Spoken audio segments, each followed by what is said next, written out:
You're listening to the Utah Checkdown Podcast. And now your host, Josh Furlong.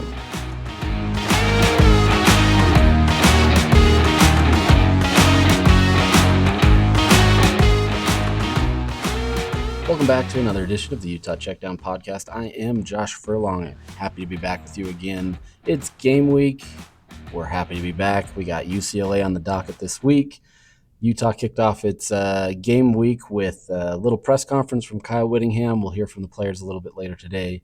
But everything, for all intents and purposes, is football is back. And I think we're all happy to be back here. So just on today's episode, we're going to do a little preview of not preview. We'll call it a recap of week 0. We won't go too heavy on that, and then we'll talk Kyle Whittingham and his press conference and kind of what Utah's looking at coming into this UCLA game. So we're going to jump into that, have some fun. Football's back. We're excited. Next week we'll be able to actually talk real games and be able to see how this Utah team is. I think that's the thing that has been the most, we'll call it exciting, is just trying to see what this team is, right? Are they the team that we think they are on paper, or are they a team that may not live up to the expectations and be another middling team in the Big 12? I have a tendency to believe that they're not, but you never know until you actually see it on the field and see what happens. So before we jump into that, let me tell you about our partners, Canyon View Credit Union. At Canyon View Credit Union, it's on the house. Close a mortgage and get a free appraisal up to $600. To learn more details or apply, visit canyonviewcu.com. Also, this is the week of college football, so go ahead and sign up for college football pick'em at ksl.com. Enter for a chance to win a $100 gift card each week. We'll have also weekly prizes that the top 3 winners of each week will be able to win. So the person that picks the best out of the 5 games that we choose that week will get $100. The second, $50, and $25. And then we'll have a season-long contest as well. So if you haven't done that, go do that now. Go get your picks in, and we'll have some fun. So let's jump into a little recap of week 0. So I always say that week 0 is kind of a little bit of an appetizer to what is more football, right? And it was a good appetizer, right? Like there's a lot of good games that were being played, especially in the Big 12 side, where we got an opportunity to see what 3 teams looked like. And, the circumstances weren't equal for all of these teams in the sense that, one of these games was being played in Ireland, and you can have your frustrations about that game. You may like it, you may hate it, but, you're on a different field, and it's not one that had ideal conditions, we'll say that. So we got, a look at those, and then there's a few other games. Many of them won't necessarily have an impact on the Big 12, but still interesting nonetheless. So let's jump right into this. Let's go to Kansas State versus Iowa State. Iowa State comes away with a 24-21 win over Kansas State. Iowa State's just had Kansas State's number for the last little bit. Farmageddon has not gone in Kansas State's favor the last few years, and so it's been a struggle for the Wildcats to really get anything going. There was a lot of optimism about what this season could be. If you read a lot of the Twitter or message boards, you see the message board genius. He posts things different from different message boards, and there's a lot of Kansas State fans frustrated, right? They're frustrated saying, "Oh, look, we're the exact same team we were last year." I get that, right? Like, it's a frustrating situation to go into a game and expect to have this dynamic season. Avery Johnson's coming back for his second year as a starter. You saw progress last year, obviously a great talent, and you had to assume that he was going to make a step up in level of competition in his game. And, there just wasn't a lot of that. So it's frustrating on the Kansas State side. You obviously had, I don't know if you saw this, but Avery Johnson's dad fighting with his brother, like a legit street fight type thing after the game. So, the Johnson household is not going well right now. Kansas State is not in a good state right now. So, rough situation. But this game, it's played in Ireland. I love the novelty of it. I think it would be a great opportunity for teams to be able to do it, especially if you don't have to worry about it taking away one of your home games. But at the same time, it's losing the full college football atmosphere by going to a place that, that's just not it, right? Soccer is what they're doing, or golf, or whatever it may be in Ireland. And so it's losing some of that appeal. Honestly, like I tweeted this during the game, the field conditions didn't look great. You could barely even see the lines. It's just not a great environment to be able to start a college football season off with. And so for those purposes, I just think it's not that great to have these international games. Now you can convince me, and if Utah was in this situation, I'd love a trip to Ireland. So don't get me wrong, but I just think there's something about the college game that should be embraced in the college, arena, right? And with that said, more so in the sense of what that means to the fans. You can go to these bowl games, right? Like you can go to like Allegiant Stadium, for example, and have those, and those are fun. And I think those are at least have a little bit more regionality to it in terms of still being in the United States. But having a game played, across the world essentially in not great conditions is tough. So, I'm not going to say it's not a good environment, but at the same time, it's one of those situations that doesn't always work as well. So this is a game that, it started out chaotic. There was a lot of turnovers, a lot of defense essentially in this game early, especially in that first half. It was just a game that, it looked like a week 0, week 1 type game. All these type of games, I think every fan is excited to come in and say, oh, my team's going to be so good and we've made all these changes. But week 1 is just kind of figuring yourself out, right?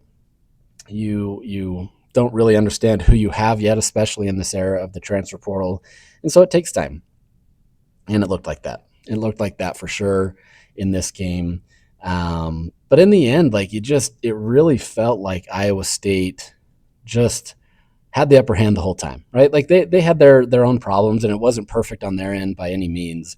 Kansas State's defensive line looked really great on that first series, really made it tough on Rocco Becht. Iowa State found ways to be able to get yardage and kind of do their thing, but it just was one of those games that was a defensive slogfest, not a lot of great consistency. There was not a lot well, to be honest, it took like something like 8 minutes until the first pass completion. So, it was a tough environment, not one that's conducive to really trying to kind of put your best foot forward initially. So it happens. That's what the game is. Iowa State essentially, they finally at the very end come away. They have a chance where they do score a touchdown, at least on first look. And, it would have been considered more of a blowout type game. You'd have a 31-21 score. It's obviously not a blowout by any means, but at least it looks like a more convincing win. And instead, after review, it showed that the ball carrier was literally a fraction of an inch away from a touchdown. And my favorite part of this, though, is how much of a bad beat this is. If any of you watch Scott Van Pelt, you understand what a bad beat is. This was one where the betting line was 3.5, depending on what you got it at. Over under was 51.5, and that touchdown could have swayed a ton of wins or losses in whichever favor. And so, you had some people that were holding on to that line, praying that they didn't score a touchdown at the end, whereas others, if they score a touchdown, you obviously go over the spread. And that 51.5 is beat by a half a point. You get 52 points. So it was a really close situation. That's my pitch to why you sometimes don't bet on games, simply because you never know what's going to happen. And all it takes is, being that close and then deciding to knee it out at the 1 yard line. So, Iowa State obviously takes the commanding lead in the Big 12 race.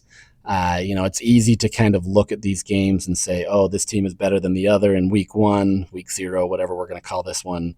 But, I think just having that win kind of sets the stage. Iowa State obviously was in the Big 12 championship game last year. So this is not a team that, is unusual to success, but this is their first season in which they had a 10-win season. So it's not like they've been dynamic and dominant every single year. This is still relatively newfound in terms of getting up into those double digits. And so really interesting to kind of see this team evolve. Are they going to continue to have the progress and success that they've had? This is a team that I think many in the media kind of viewed as not really, expected to be as good as last year. Now, with that said, they still had, championship implications and all that kind of stuff riding on their season. And so I think there's still a lot of belief that this is a good Iowa State team coming into the season. But, I think this game more than anything proved that this can be a team that does well, right? And things can go on another, in a similar trajectory as last year. So, we'll see how this goes. Week 0 is not a telling week in terms of kind of what happens. Obviously, we've seen teams win that Ireland game and go on to have bad seasons, or that it jump starts, or teams that lose that game, aka Florida State, they go on to have terrible seasons. So it's tough to really know what this will be, but obviously a good sign for Iowa State that they were able to jump in and get there. But really kind of fascinating about this game is you look at it and, the quarterbacks, two of the guys that I think are getting a lot of praise inside the Big 12 as some of the best quarterbacks in the country, in Avery Johnson and Rocco Becht. And looking at the stat line, they're they're not indicative of kind of how this game went, right? I think anybody that looked at the stat line would look at Avery Johnson and think that he was the better quarterback. He threw for 273 yards, 2 touchdowns on a 70% completion percentage. Meanwhile, Rocco Becht was 183 yards and 2 touchdowns on 50% completion percentage. But it was just a completely different game. These quarterbacks were at a different level. Avery Johnson looked like a shell of himself from last year. He obviously had some big plays. There was one that a pass that he threw to Jace Brown that I think was the highlight for 78 yards. Or no, sorry, it was a total of 78 yards for Jace Brown that day. It was a long reception, but it's one of those things that stats don't always tell the full truth. Rocco Becht obviously had some, well, not obviously, but he had some receivers that dropped some passes. Stats don't always tell the full truth. And so I think you do have to watch those games and kind of understand what happened. The momentum, although not always on Iowa State's side, definitely felt offensively that it was on their side. There was moments when Kansas State would kind of get into a groove and do well, but not great. So both of these teams really just didn't have outstanding performances in the weather that they were in. Kansas State rushed for 110 yards, Iowa State just 130 yards. Kansas State passed for 273 yards, and Iowa State passed for 183 yards. So it was just kind of a mid-game in terms of production, but Iowa State did exactly what they needed to be able to get the win. So really curious to see how this kind of moves forward for both of these teams and kind of what that means. But interesting to have this game played in week 0 with title game implications potentially. I know it's early, but I think when you have two teams that are expected to be in that race, this could be a game that you look back on and say, if not for this, this team would have been in there. So interesting there. And then, Kansas and Fresno State. Kansas is one of those teams that I think everybody's been really waiting for Jalen Daniels to have another breakout season. Obviously, he's had injuries over his career. He didn't practice much in spring because of recovering from injuries. And so it's just always been kind of a career that's been stuck with injuries. And last year, obviously, they came on strong at the end of the season. Not came on strong, but finished strong, I should say, and were able to do well. But, the beginning part of that season just didn't go well. And so I think there was still some hesitation with who this Kansas team can be. And I get it, right? I mean, until you can actually prove it on the field, it's tough to be able to understand what you have. But I think in this first game, and admittedly it's against Fresno State, and they're still kind of in their own kind of figuring out who they are. Usually Fresno State is a decent team to compete against. But this Kansas team absolutely did exactly what they needed to be competitive in this game and end up winning 31-7. It was clearly in Kansas's favor. There was not really any doubt that Fresno State would come away in this game. But Jalen Daniels, once again, his stat line isn't earth shattering. He threw for 176 yards and 3 touchdowns on 90% passing. But, that is, obviously the 90% passing, 3 touchdowns on so little production obviously is great. But I think, I felt much more confident watching him that he's maybe kind of the top of the Big 12 in terms of QB production. So we'll see, right? It's hard to know based on where these games are played and what's going on if that's the case. But I really loved what I saw out of Jalen Daniels and kind of what he can be for Kansas. So, this is a game that Utah has penciled in as the very last game of the season. They have to travel to Lawrence, Kansas on Black Friday. So they're essentially traveling on Thanksgiving. Depending on how the season goes for Utah, I'm really fascinated to see what this game could mean. Could it mean anything if there's something on the line? This is a Kansas team that's going to be tough. Assuming that both of these teams are still kind of where we think both of them are going to be, what does that mean? So really fascinated with that game. And then just a couple others. Hawaii beat Stanford 23-20. Just a crazy situation. Stanford obviously loses their head coach before the season starts. Not really in a good position. Have a lot of players transfer out. Just really tough situation, and it ends up coming down to Hawaii winning. And then the fun game that I loved to watch for some reason was UNLV beat Idaho State 38-31. Idaho State, this was a team that I thought, had this in the bag in some respects based on how they were taking it to UNLV. But the Rebels come back and find a way to get it done. You saw some former Utah players there. Not a ton of production, but some former Utah players in there. So with that said, let's jump into the week one look. Kyle Whittingham had his press conference this week today. And as was expected, no depth chart was released. Kyle, as you may remember, decided that he didn't want to put a depth chart out. And I don't know if this is gamesmanship just for the UCLA game, and we'll get one later on in the season. But this is just kind of where we're at now with this program. The program has limited a lot of the access that we get as media, and by default gives you less access as a fan because we can't tell these stories. And so it's been a struggle. Not as bad as UCLA is going through it this week or this last few weeks, but every program's evolving and kind of trying to figure out their things. So I'm curious to see how this moves forward. Today's press conference was honestly one of the shortest I've ever been to. It was 10 minutes. They cut us off pretty quick. So I'm hoping that that's not indicative of kind of how the rest of the season goes, because we're already not getting a ton of access, and it's been frustrating. So yeah, I don't know. That's kind of where I'm at right now. It's a little frustrating to kind of have this and not be able to ask a lot of the questions that we need or be able to talk to some of the players that we need to, but this is the world that we live in now. And unfortunately, the university is more interested in its own department in trying to get information out there. So good information it is, but it's tough when we're not able to kind of showcase that. So with that, no depth chart. We've talked about this, not really crazy, but interesting nonetheless. So we'll see how it all shapes up specifically. As a reminder, this week there will not be an injury report because these are not conference opponents. The Big Ten and the Big 12 do have injury/availability reports mandated for their teams, but only in conference games. So you won't see either one of these programs putting this out there. This is two teams that are going to try to hold everything that they possibly can back to not give the other an advantage. And you get it, right? Like neither one of these teams really fully understand what they have on the field, but at the same time, they know more than what they're able to show. And so I think you're going to get as much cloak and dagger type situation as possible this week as these two teams try to hold back as much as they can.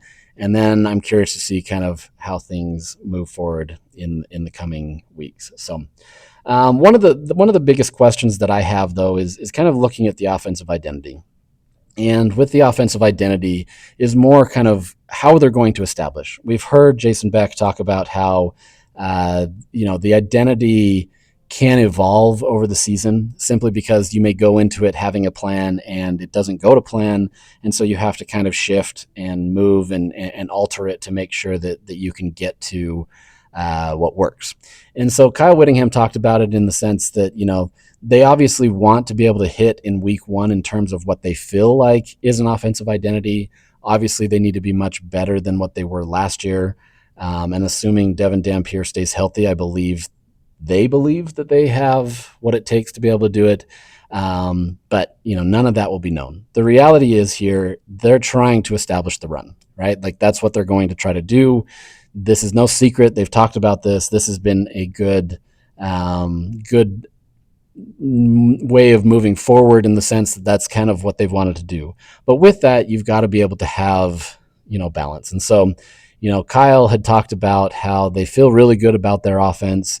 They believe that, they have a good game plan going into this to be able to showcase what their identity can be. But at the end of the day, it's going to evolve, right? You won't know until what you have at game day. Utah has a ton of transfer players coming into this program. There's not a lot of holdover or consistency from the year before. Not that there was consistency last year, so not a big loss. But I think they're really focused on kind of trying to hit what they have and believing in what they have. But as he mentioned, there's going to be times where you think that a player is going to be a standout player, and then they just kind of fade to the background when the lights come on. So, are these players that we've talked about or heard about going to be those same guys? Or is it going to be one of those things where, somebody kind of falls back and somebody from the reserves kind of takes a spot. I think there's less of that, but there's still situations there. So curious to see what happens there. But, with this, as Utah tries to establish the run, they need to get wide receiver production. And I've said, a bunch this year that it's not like Utah needs to be lights out in the receiving game, right? It's one of those that they need to be effective, though, or else Utah's in a world of hurt. And Kyle kind of pointed to that a lot today in terms of saying that he believes that teams are going to stack the box because of Devin Dampier's ability. They're going to try to find ways to either keep him in the box and create havoc plays and bring pressures and whatever they can to kind of limit him that way. But they also have to respect that he can run, and so they're trying to figure out ways to be able to limit him that way. And so this is where Utah really needs that passing game to be able to work. They've got to be able to have something that will open that up so you respect it. And so, Kyle talked about Devin being really kind of the impetus in how this team is going to go. If opposing defenses are going to stack the box, which they should, you're going to get a spy on the QB or you're going to get different looks to be able to try to frustrate Devin Dampier. You've got to be able to find ways to be able to not just be one-dimensional, right? Like not just be a full run game. You've got to be able to have something that spreads the ball around. I do think with what Utah is going to do this year, whether that be in the screen game or whether that be, in shorter passes that allows Devin to kind of get the ball out quicker, I think Utah is going to be in a spot where they've kind of manufactured some easier stuff there to kind of relax him, right? You're not going to fully see him going right straight to a designed run immediately. And maybe they do to kind of keep guys on their toes, but I think you're going to see a little bit more of trying to set him up with easier passes to make sure that they can set it up for future.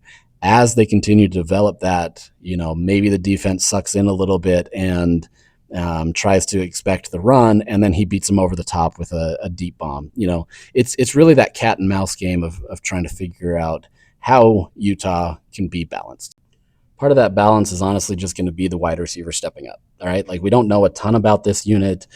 We've obviously heard a lot about who they could be on paper, but until they step up, we still don't know if this is a team that can be balanced. And if they're not balanced, if the wide receivers can't be an impact on the game, where does Utah go? Do they go full triple option? Do they go like how are you manufacturing that? So that's really the question that I have.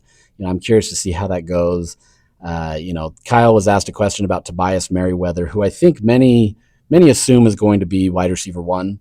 I think he's got the body type, the physicality, the intangibles, so to speak, to be able to be that guy. But we'll see. He hasn't fully lived up to that potential from his time at Notre Dame or California yet, but we'll see what he can be But Kyle talked about him. He said, quote, "What we've seen in practice gives us confidence. What we've seen in practice has been very encouraging. But again, you've got to do it on game day." And, no real surprise there. This is a situation where, Tobias has done really well in what he's done in practice, but you've got to be able to produce in the game. And there's seemingly a chemistry with him and Devin Dampier, as well as, some of the other top receivers. But if it doesn't go well, what does that put Utah? If you don't have Tobias as your wide receiver one, is it Larry Simmons? Do you emphasize more Creed Whitmore or Ryan Davis and maybe your slot game? Do you utilize more of the tight ends in J.J. Buchanan, Dallin Bentley, Otto Tia? Like, where is this going to be? And so that, to me, is the fascination of kind of how this team is going to be balanced.